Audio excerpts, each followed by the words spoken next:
Hello students, good morning. BA प्रथम वर्ष के प्रथम पेपर में आज हम दबाव समूह के बारे में अध्ययन करने जा रहे हैं। किसी भी राजनीतिक प्रक्रिया में जो दबाव समूह है या हित समूह है, उनका अपना एक अलग ही महत्व होता है।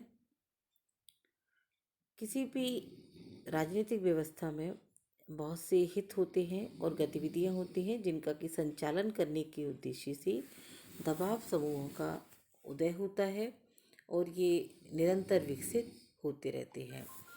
इन दबाव समूहों की बात करें तो ये कोई नए समूह नहीं है, बल्कि हमेशा से ही जो सभी प्रकार के समाज हैं और शासन व्यवस्थाएं हैं, इनमें इनका अस्तित्व हमें हमेशा से देखने को मिला है।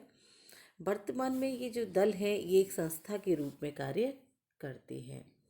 यदि हम इनके अर्थ की बात करते हैं तो दबाव समूह गैर राजनीतिक होते हैं, गैर सरकारी हैं, ऐच्छिक हैं और अनौपचारिक रूप से संगठित समूह होते हैं। यानी कि जिस तरह से राजनीतिक दल जो हैं वो एक राजनीतिक दल है, सरकारी संगठन मान सकते हैं उनको या कहते हैं हम उनको। और ये एक औपचारिक तरीके से भी राजनीतिक दलों का गठन होता है। उसके विपरीत जो दबाव समूह हैं वो अनौपचारिक होते हैं और गैर सरकारी होते हैं।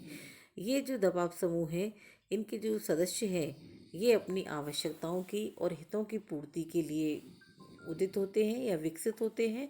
और जैसे ही इनका कोई भी उद्देश्य है या हित है वो पूरा हो जाता है, उसके बाद ये जो दबाव समूह है या प्रेशर ग्रुप है, ये समाप्त हो जाते हैं। कई तरह के जो प्रेशर ग्रुप हैं, जैसे Akhil Bharatiya trade union Congress, Indian national trade union Congress, भारतीय किसान यूनियन आदि सब दबाव समूह हमारे देश में देखने को मिलती हैं। इसकी परिभाषाओं के रूप में मायरन जो बीनर है, उन्होंने कहा है कि दबाव समूह ऐसा स्वैच्छिक संगठित समूह है जो प्रशासनिक ढांचे से बाहर रहकर सरकारी कर्मचारियों के नामांकन अथवा नियुक्ति तथा सार्वजनिक नीति के निर्माण और क्रियान्वयन को प्रभावित करने का प्रयास करते हैं। एक परिभाषा एच जैगलर ने जो कही है कि दबाव समूह ऐसा संगठित समूह है जो अपने सदस्यों को सरकारी पदों पर बिठाए बिना सरकारी निर्णयों को प्रभावित करने की जिज्ञासा रखते हैं। यानी कि दबाव समूह जो है वो कोई सरकारी पदों पर सरकारी पद नहीं है, लेकिन फिर भी जो सरकार के द्वारा लिए जाने वाले निर्णय हैं, इनको पूरी तरह प्रभावित करने की कोशिश करते हैं। अब आगे है कि दबाव समूहों के क्या लक्षण हैं अथवा उनकी क्या विशेषताएं हैं, यानी किन विशेषताओं के रूप में हम देखते हैं कि ये दबाव समूह संचालित हो रहे हैं। तो पहला है कि सीमित उद्देश्य। दबाव समूह राजनीतिक दलों की तरह कोई बहुत बड़े बड़े उद्देश्य या सरकार बनाना या शासन सत्ता को प्रभावित करना या उन पर नियंत्रण करने की कोशिश नहीं करते हैं, बल्कि छोटे छोटे उद्देश्यों के लिए ये संगठित होते हैं। और जैसे ही इनके उद्देश्यों की पूर्ति हो जाती है, इनका अस्तित्व समाप्त हो जाता है। नेक्स्ट है गैर राजनीतिक संगठन। जैसे हमने पहले बताया कि जो दबाव समूह है वो राजनीतिक दलों की तरह जो राजनीतिक संगठन नहीं है, विशेष हितों से संबंधित। यानी कि इनके जो हित हैं वो सीमित होते हैं और जो अलग अलग प्रकार के जो हित हैं उनसे संबंधित इनके उद्देश्य रहते हैं।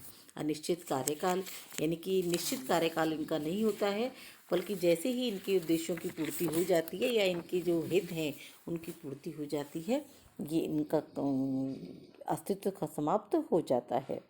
नेक्स्ट है संवैधानिक और असंवैधानिक साधनों का प्रयोग। राजनीतिक दलों के बारे में जब हमने पहले पढ़ा था तो हमने बताया था कि राजनीतिक दल जो है हमेशा संवैधानिक साधनों का ही प्रयोग करते हैं, जबकि इसके विपरीत जो दबाव समूह है वो संवैधानिक और असंवैधानिक, क्योंकि इनके ऊपर ये सरकारी संगठन नहीं है, ये राजनीतिक संगठन नहीं है। इस कारण से ये असंवैधानिक साधनों का भी अपने उद्देश्य की प्राप्ति के लिए प्रयोग करते रहते हैं। यानी ये इनके प्रकारेण इनका उद्देश्य जो है वो अपने हितों की पूर्ति रहता है। अगला है अर्ध औपचारिक या अनौपचारिक रूप से संगठित, यानी कि सरकारी रूप से या राजनीतिक रूप से औपचारिक रूप में ये संगठित नहीं होते हैं, बल्कि जहाँ भी एक विशेष हित के उद्देश्य की पूर्ति के लिए कई लोगों की जब विचारधाराएं एक समान मिलती है, ये संगठित हो जाते हैं और अपने हित की पूर्ति के बाद या अपने उद्देश्यों की पूर्ति के बाद ये समाप्त हो जाते हैं। इसीलिए इनको सीमित काल के लिए ये उत्पन्न होते हैं। अगला है सरकार पर आधिपत्य की अनिच्छा, क्योंकि इनका उद्देश्य सीमित होते हैं, एक बहुत बड़ा उद्देश्य लेकर के ये नहीं चलते हैं या इनका उद्देश्य सरकार बनाना नहीं होता है, इसीलिए ये सरकार पर नियंत्रण करने या आधिपत्य करने की कोशिश नहीं करते हैं। नेक्स्ट है राजनीति व प्रशासन में अप्रत्यक्ष भूमिका, जहाँ राजनीतिक दल जो हैं वो प्रत्यक्ष रूप से राजनीति के अंतर्गत और प्रशासन के अंतर्गत अपनी भूमिका निभाते हैं, जबकि ये सरकार से बाहर रह कर के अपनी जो भूमिका है अप्रत्यक्ष रूप से संचालित करते हैं। अगला है सीमित एवं परस्पर व्यापी सदस्यता, यानी एक जो व्यक्ति है वो राजनीतिक दल के अंतर्गत यदि हम देखें तो एक व्यक्ति एक ही राजनीतिक दल का सदस्य रहता है, जबकि जो प्रेशर ग्रुप है उसके अंतर्गत एक व्यक्ति बहुत सारे ग्रुप का सदस्य भी रह सकता है। अगला है सर्वव्यापक प्रकृति, यानी कि सभी प्रकार की जो राजनीतिक व्यवस्थाएं हैं, चाहे वो लोकतंत्र हो चाहे अधिनायक तंत्र हो, यानी किसी भी तरह की जो राजनीतिक व्यवस्थाएं होती हैं उनके अंतर्गत जो दबाव समूह है उनका अस्तित्व हमें देखने को मिलता है। तो इस तरह से हम देखते हैं कि जो दबाव समूह है वो एक छोटा समूह है, एक सीमित उद्देश्य के लिए सीमित समय के लिए उदित होते हैं, विकसित होते हैं और जैसे ही अपने उद्देश्यों की पूर्ति होती है ये समाप्त हो जाते हैं। अब हम बात करेंगे दबाव समूह के प्रकार के बारे में, इसकी चर्चा हम अगली वीडियो में करेंगे। Thank you.